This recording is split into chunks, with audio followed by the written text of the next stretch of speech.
नमस्कार, किस्सा बिहार में आपका स्वागत है। मैं हूँ रोशन झा और आप देखना शुरू कर चुके हैं लोक आवाज। क्या आपने शाहरुख खान की हिंदी सिनेमा देवदास देखा है? यह एक ऐतिहासिक फिल्म है। शाहरुख खान से पहले दिलीप कुमार और सहगल साहब बतौर हीरो देवदास में काम कर चुके हैं। देवदास शरत चंद्र चट्टोपाध्याय द्वारा लिखित एक बांग्ला उपन्यास है जिसमें देवदास से चंद्रमुखी और पारो दोनों प्यार करती है। जब पारो से देवदास की शादी नहीं होती है तो देवदास दीवाना हो जाता है और शराब के नशे में चूर होकर एक बार चुन्नी बाबू के साथ बदनाम गलियों में पहुंच जाता है। वहां उनकी मुलाकात एक तवायफ से होती है जिसका नाम चंद्रमुखी होता है। देवदास नामक उपन्यास जिसे प्रसिद्ध साहित्यकार शरत चंद्र चट्टोपाध्याय ने लिखा है, इस बात को सभी जानते हैं, लेकिन क्या आप जानते हैं कि इस कहानी की रचना बंगाल में बैठकर नहीं बल्कि बिहार की धरती पर बैठकर शरत चंद्र चट्टोपाध्याय ने किया था।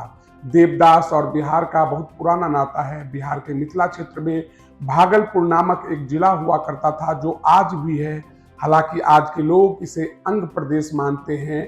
यहाँ शरत चंद्र का ननिहाल था, आसान भाषा में कहा जाए तो नानी गांव।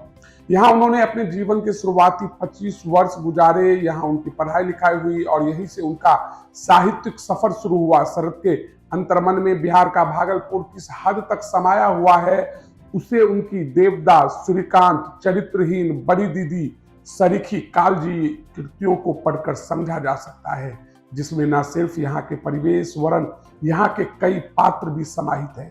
भागलपुर में शरत का ननिहाल मानिक सरकार मोहल्ले में था, जहां उनके नाना का घर गांगुली बाड़ी के कमरे में आज भी उनका पलंग, कुर्सी, टेबल, कलमदावात, लिखने की तख्ती, गुरगुरी जिसे हुक्का कहते हैं, कोलकाता से उनके द्वारा खुद की तस्वीर आदि सब कुछ सहेज कर रखे हुए हैं, जो उनके सादगीपूर्ण जीवन और उनकी रचना धर्मिता की गवाही दे रहे हैं।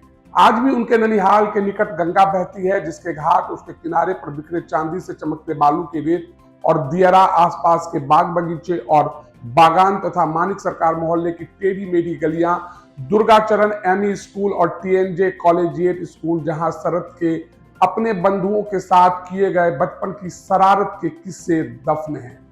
आज भी खंजरपुर मोहल्ले में मुगलकालीन फतेहगंज का मकबरा तथा चंपानगर की यमुनिया नदी का इलाका सलामत है, जहां रात की नीरवता में शरत की साहित्यिक गोष्ठियां जमती थी।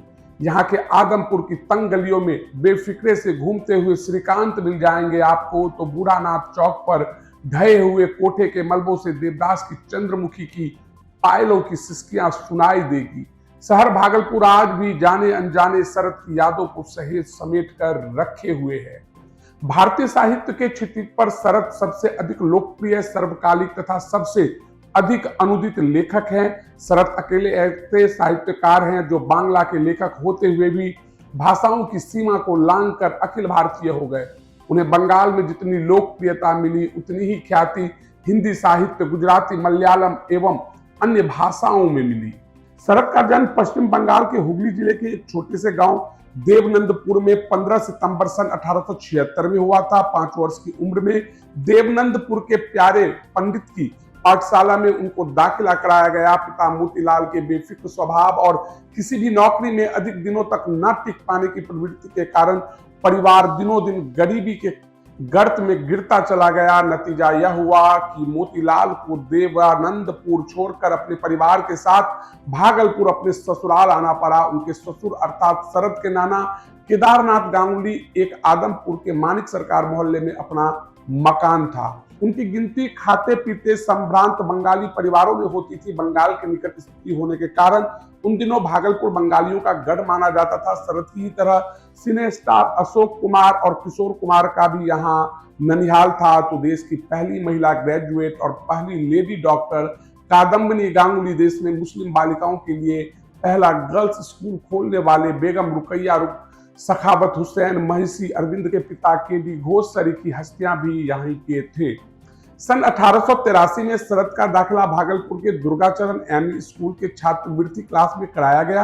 उनके नाना के कई भाई थे, इस कारण उनके मामा और मामियों की संख्या काफी थी, जिनके साथ उनके काफी अतरंगता थी। सभी संयुक्त परिवार में एक साथ रहते थे, पर छोटे नाम अघोरनाथ के बेटे मनिंद्रनाथ और मामा सुरेंद्रनाथ के साथ उनकी ज्यादा बनती थी। शरद का बचपन गरीबी और अभावों से ग्रस्त था, पर उन्होंने कभी इसकी फिक्र नहीं की। रूढ़िवादी संभ्रांत गांगुली परिवार में पतंगे उड़ाना जैसा खेल वर्जित था, पर शरद को पतंग उड़ाना, कंचे और गुल्ली डंडे खेलना, लट्टू घुमाना जैसा खेल अत्यंत प्रिय था। ननिहाल के उत्तर में बहने वाली गंगा के दृश्यों को घंटों बैठकर निहारना, टूटे गुंबदों से नदी में छलांग लगाना, तट पर बंधे मलाहों की नौकाओं को चुपके से खोलकर नदी विचरण करना, दियारा की सैर कराना शरद की दिनचर्या थी।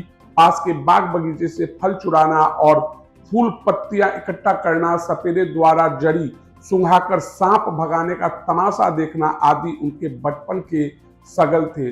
शरद के देवदास, श्रीकांत, सत्यसाची, दुर्दांत, रामसरी के पात्रों में झांके तो उनके बचपन की इन शरारतों की छाप सहजता से दिख जाएगी। बहरहाल इस वीडियो में बस इतना ही।